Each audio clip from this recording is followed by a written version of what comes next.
Hello S4 owners, I know everyone with a RS grill are looking for the way to mount the S4 badge, and I got you covered. Check this out. This is finished 3D model, and now it's time to print it.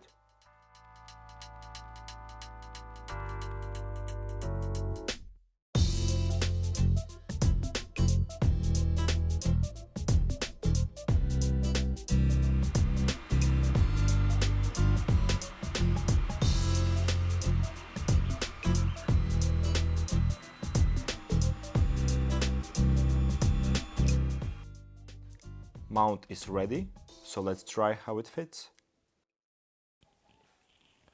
Okay, let's see.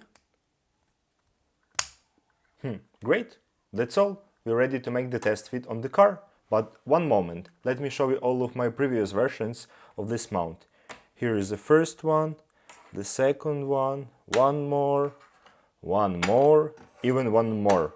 Yeah, and after all of this, I came up with this one. Okay, let's get to the car.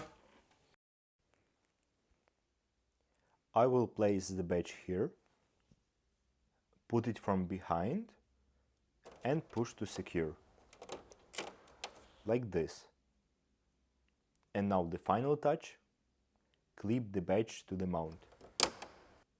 Okay, that's done. Now you can enjoy the finished look. Check the Thingiverse file and try it yourself. Cheers and see you in the next video.